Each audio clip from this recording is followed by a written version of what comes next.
napot kívánok mindenkinek! Ma a kábítószer csempészetről és a kábítószer fogyasztásról fogunk beszélgetni, illetve a két dolog közös halmazáról. A mai esetünk főszereplője egy kisvárdai pár, akik a lány belgiumi kapcsolata révén kábítószert hoznak Magyarországra, hogy itt tovább értékesítsék. A hatóságok követik és tetten érik őket. Mindketten drogfogyasztók, ezt meg is próbálják felhasználni a bíróság előtt a védekezésükben, az áldozati szereptől enyhébb büntetést remélnek, tekintettel arra, hogy a csempészet mennyiségből akár életfogytiglani büntetés is következhet számukra. Az áldozati szerep viszont nem menti fel őket, még akkor sem, ha egyébként a bíró is látja a megesett, szerencsétlen, beteg, drogos embert a bűnös mögött. A perben a lány aztán azt hazudja, hogy nem tudott semmiről, mintha ott sem lett volna, az ügyvéd pedig a BTK hiányosságaira hivatkozik, így kerül egy felülvizsgálati ügyként a kúriára. Látjuk majd a mai beszélgetésünk után, hogy a fogyasztás sem és a kereskedés sem úszható meg épp bőrrel, és világos lesz az is, hogy a bíró milyen könnyen átlát a hamis érvelésen, pláne ha tettenérésről van szó. És persze az eset általános tanulsága, hogy nincs az a kilátástalan élethelyzet, amelyre jó válasz lehet a drogfogyasztás vagy a kereskedés. 3 kiváló szakember a vendégünk ma. Elsőként hadd mutassam be Székely Ákos bírót, a Kúria Büntető Kollégiumának vezetőjét. Jó napot kívánok! Itt van Csák Róbert szociológus, jó napot kívánok! És itt van Zacher Gábor toxikológus szakember. Szép jó napot kívánok! Nézzük először, bíró úr, hogy az ön számára mi ennek az ügynek a legfontosabb tanulsága? A lényeg az, hogyha egy elkövetőnél a kereskedési magatartás és a birtoklási magatartás, ezen belül pedig a fogyasztás egyaránt megtalálható, felismerhető, akkor nincs jelentősége a fogyasztásnak, az figyelmen kívül marad, és büntetőjogi felelősség csak a kereskedési tevékenységhez kötődik. Van a beszélgetésünknek még egy főszereplője, a csempészet drog, ez 2 kg, kicsivel több mint 2 kg amfetamin. Mi ez az amfetamin, ezt talán mondjuk el?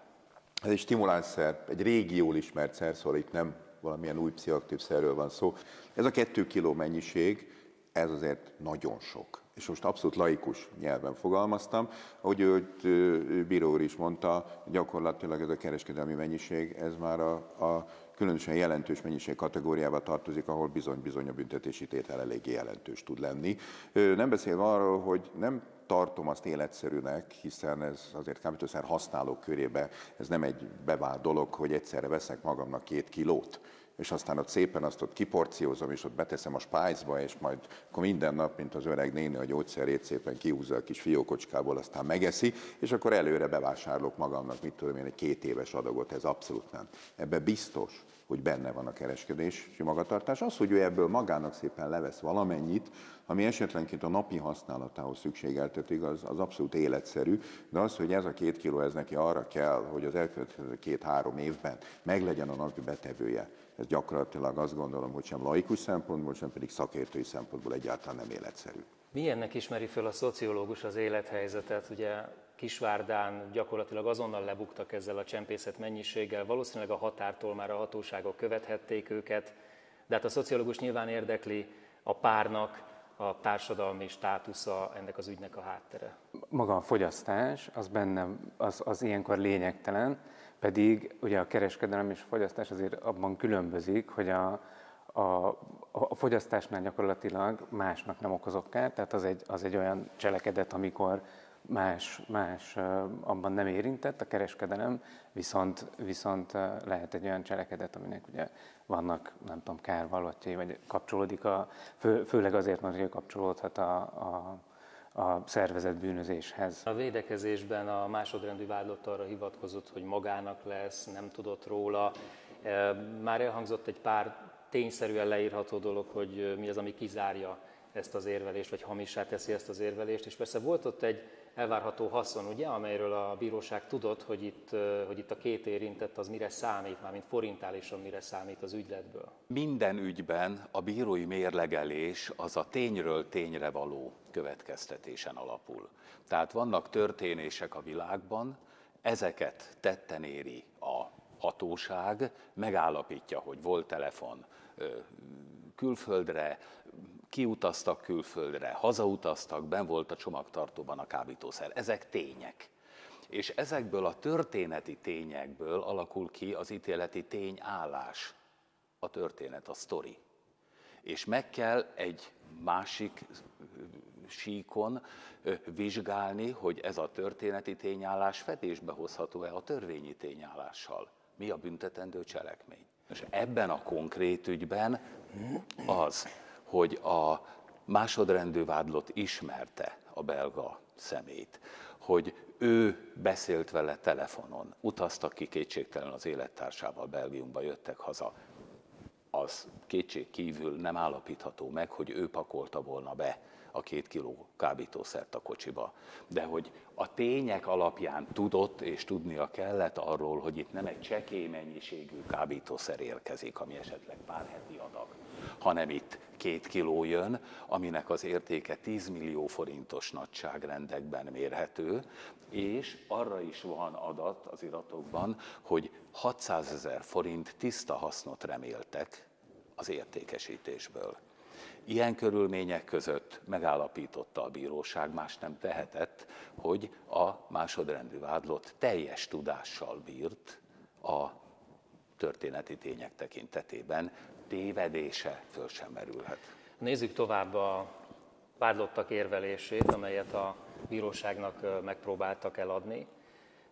Mi az a fizikai helyzet, mi az a mentális helyzet, amikor valóban nem büntethető egy drogfogyasztó? Én úgy gondolom, egy ilyen helyzetet átlátni, ez egy tudatos kereskedői magatartás. Szóval ahhoz, hogy valaki Kisvárdáról fölvegye a kapcsolatot mondjuk egy eladói hálózattal, akár Budapesten, akár Belgiumban, utána ő fogja magát és ő oda elutazzon, ahhoz ha autóval mennek, hát azért majd 2000 kilométert vezetni kell, ott megtörténjen az üzlet. Innentől kezdve persze sokkal messzebbre mutat ez a történet, hogy melyik oldalról fogható tulajdonképpen ez a történet. Világos, hogy jelen esetben ugye az eladói oldal volt, ami kvázi fogható, hiszen letartóztattak kvázi egy dílert, akinek van valószínűleg egy csoportja, akinek ő megpróbálta, vagy eladta volna ugye ezt a kábítószert. De ez majd egy érdekes kérdés is, talán ez majd később belejön, hogy attól, hogy most ez a kisvárdai pár megbukott ebbe a történetbe, és lett ebből mondjuk egy büntető ítélet, aminek lettek bizonyos jogi következményei, vajon ott Kisvárdán megszűnte az amfetamin használat? Attól, hogy ez a 2 fickó ott tulajdonképpen lebukott, vagy pedig holnap után megjelent egy másik fazon, aki lehet, hogy ugyanúgy magyar, lehet, hogy ukrán, lehet, hogy vietnámi, kínai, bárki, aki ezt az üzletet ugyanúgy viszi tovább, mert ettől meg a vevői oldalon, valljuk be őszintén, túlságosan sok minden nem történt, és igazándiból olyan nagy hiány sem alakulhatott ki valószínűleg a piacon ezzel a 2 kilónak a lefogásával, de ez sokkal-sokkal messzebbre mutat ez a történet, ami esetleg itt a Kurier falain belül esetleg érdekes lehet. Pont ez a beszélgetésünk lényege, és a társadalmi beágyazottságát tekintve ennek a párnak mennyire ismerhető fel az áldozati szerep, amelyre ők túlzottan hivatkoznak jogi értelemben, a bíró nem vehette annyira figyelembe, hogy ők áldozatai ennek az ügynek, mint amennyire ők szerették volna, de ön mennyire látja őket áldozatnak? Az eset leírásában nincs benne, hogy ők milyen anyagi körülmények között értek, vagy milyen iskolai végzettségük volt, szóval az, hogy ők milyen társadalmi státuszok voltak, ez ebből nem derül ki. Ami egyébként mondjuk fogyasztói szinten azért jellemző, tehát ezt tudjuk vizsgálatokból, hogy maga a díler, ez az ilyen sztereotipikus negatív szereplő, ez azért leggyakrabban a fogyasztók számára ott nem ez a szereplő van, aki mondjuk egy filmből elképzeljük, hanem egy barát, ismerős, tehát közvetlenül a fogyasztói szinten. Tehát nagyon kis mennyiség mozognak, és általában valami közvetlen ismerős baráton keresztül jutnak hozzá. Jogi értelemben a fogyasztói magatartás ugye elnyeli a kereskedői magatartás. Ugye ez a helyes kifejezés? Igen. Ezt úgy hívjuk, hogy szubszidiaritás, de hát ez egy szakszó. Ez azt jelenti, hogy ha súlyosabb bűncselekmény nem valósult meg, csak a fogyasztás, saját használatra csekély mennyiség, akkor és csak akkor egy 2 évig terjedhető szabadságvesztéssel fenyegetett vétség valósul meg. Ha azonban van súlyosabb kábítószerrel kapcsolatos magatartás, és itt volt nagyságrendekkel, akkor nincs jelentősége a fogyasztásnak. Ezért ez egy nagyon jó újítása talán a hatályos BTK-knak, mert az a fajta állandó bizonyítgatás, hogy most akkor az elmúlt 4-5 évben ki mennyit fogyasztott, és akkor ott azért ez eléggé, hogy mondjam, valóság alapokat nélkülöző számítgatásokat indukált. Ez most megszűnt, a fogyasztással nem kell törődjünk. Ebben a kisvárdai ügyben ez nem nagyon kerülhet szóba a mennyiség miatt, de amikor kisebb mennyiség esetén elcsípettek, az elterelést választják, vagy valahogy másként próbálnak a súlyosabb büntetés elől elmenni, az milyen megoldás? El lehet érni valamilyen eredményeket egy fél év alatt például, és most már mehetünk az általánosabb tanulságok felé? Hát vakargatom a fejem, meg összehúzom a szemöldököm, elterelés hatásfoka. Ugye ez egy jó pár éve jelen van Magyarországon, és azt kell, hogy mondjam, nagyon sokan ugye már eleve a rendőrségi szakban kinyilatkoztatják, és itt általában akkor tényleg ilyen nagyon csekély mennyiségekről van szó, hogy ő vállalja tulajdonképpen az elterelést. Kérdés az, hogy ez nem egy pecsétgyűjtő mozgalom, mert nagyon gyakran szoktunk olyan elterelésekkel találkozni, ami tényleg arról szól, hogy megvan a kis könyvecske, olyan, mint a Kék túra volt annak idején, hogy bejártam az összes turistaházat, megvoltak a pecsétek, bemutatom, és akkor mentesülök a történet alól, és akkor utána van egy bizonyos időintervallum, amin belül, hogyha nem bukom meg, akkor gyakorlatilag ugye hát tiszta maradtam ebbe a történetbe. Különösen azért, mert hogy úgy ahhoz, hogy nem tudom, hatásos legyen egy ilyen dolog, ahhoz a résztvevőnek is motiváltnak kell lennie arra, hogy változtasson a saját szerhasználati szokásain. A másik, ami pedig lényeges szerintem, hogy nem feltétlenül a magas kockázatú vagy problémás szerhasználók kerülnek elterelésben, tehát nagyon nagy arányban vannak közöttük olyanok, akik egyébként végzik a dolgokat, akár dolgoznak, vagy iskolába járnak, tehát nem kifejezetten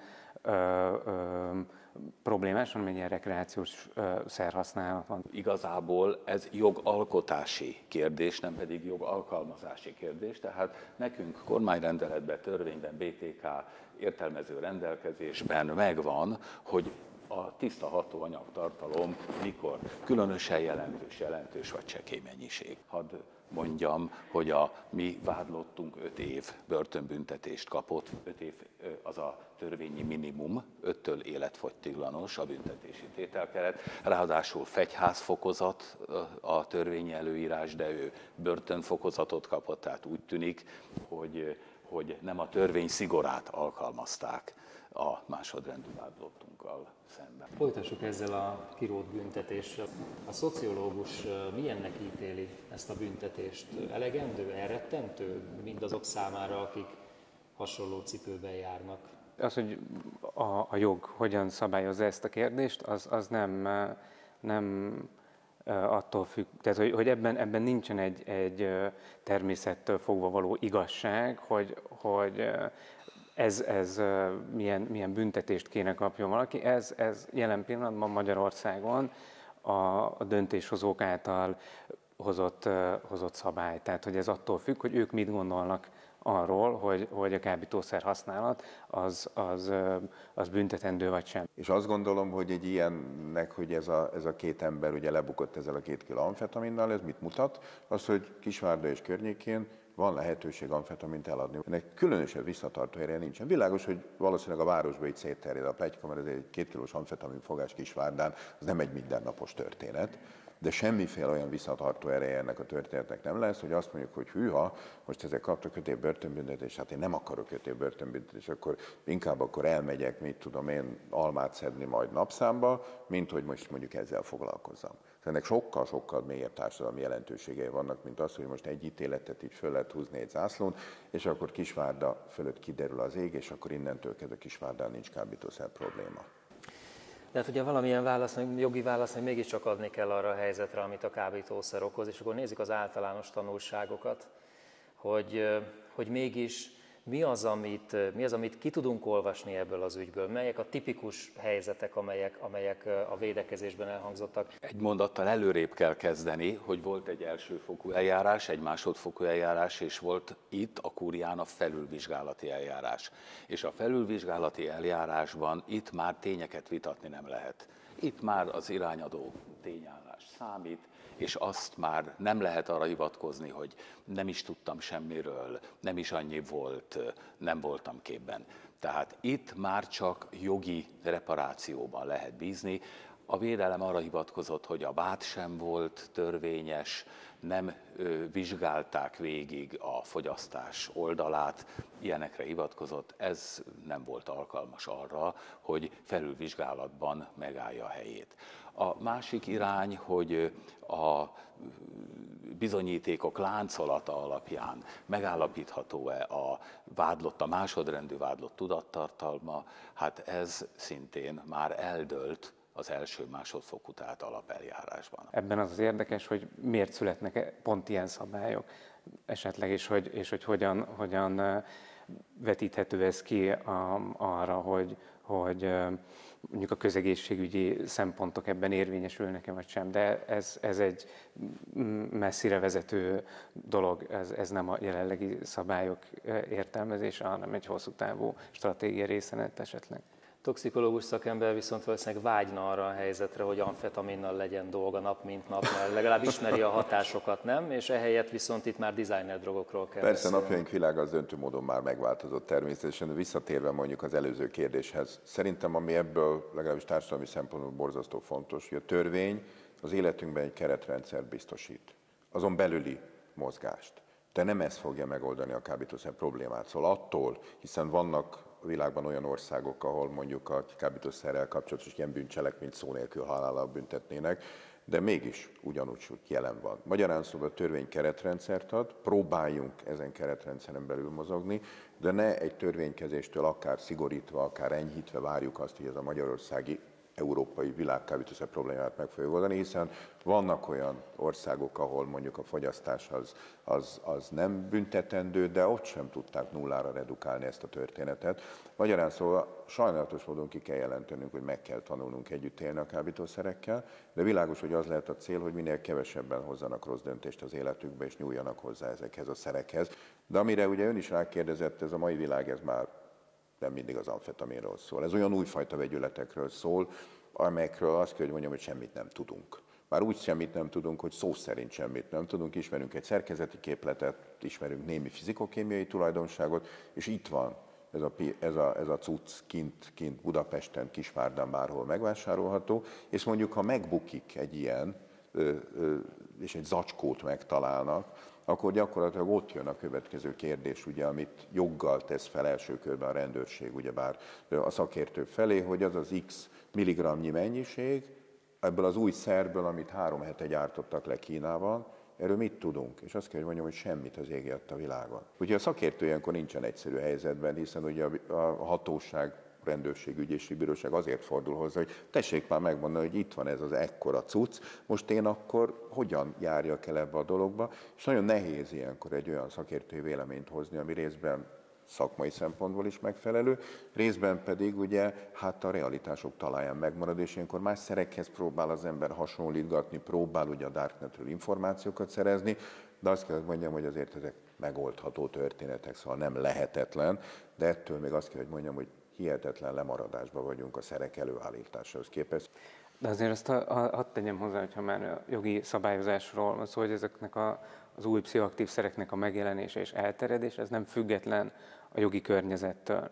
Tehát az, hogy a klasszikus szerek szigorúan vannak büntetve, tehát abból következik, hogy megpróbálnak valami olyan szert használni, aminek esetleg nincsen jogi következménye. Azért azt fontos látni, hogy nem függetlenül alakulnak ezek a dolgok a jogi szabályozásban. Ezen egy picit azért vitatkoznék, mert igazából a jó szakértő az ezekben a szerekben is megtalálja a veszélyt. Ami nem azt fogja jelenteni, hogy ez egy új pszichoaktív szer, de például, ha mondjuk annak idején, amikor a biofűvek megjelentek, és mondjuk az első haláleset Debrecenben megtörtént Magyarországon a Facebook tablettával, ami még egy olyan szer volt, amiről nem nagyon tudtunk semmit, akkor emellett nem lehet elmenni emellett úgy, hogy akkor hát akkor adjuk vissza ezt a cuccot, mert igenis, ez egy egészségre ártalmas anyag forgalomba hozatala című kategóriába tartozik, és világos pontosan a szakértőnek ez lehet a felelőssége, hogy egy ilyen szer, én azt mondom, persze nincsen rajta azon a bizonyos listán, ami után már lehet ugye akár 2 évre Kusteinvárába, Nehézvasba is bekerülni, de bizony, ha ez a szer megjelenik, és kint Pistike ezt elszívja,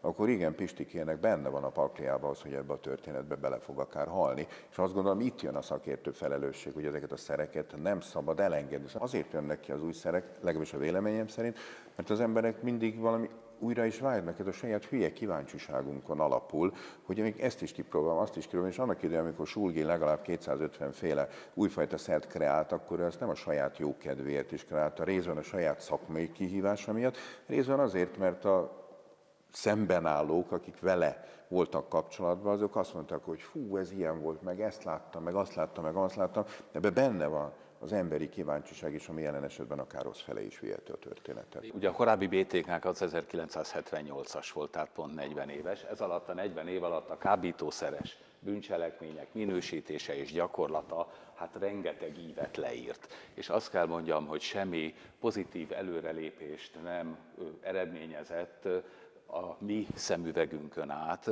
az, hogy valami enyhébben vagy súlyosabban vált büntetendővé, úgyhogy egy dekriminalizációval én sem értenék egyet. Azt kell tehát mondjam, hogy igazából itt a kúrián arra nyílt lehetőség, hogy a kúria megnyilvánuljon, és egy elvi határozatban kinyilvánítsa, hogy ha van kereskedés, akkor a fogyasztás nem bír relevanciával. Ez talán az ügynek a tanulsága, és ezért került közzétételre az ügy.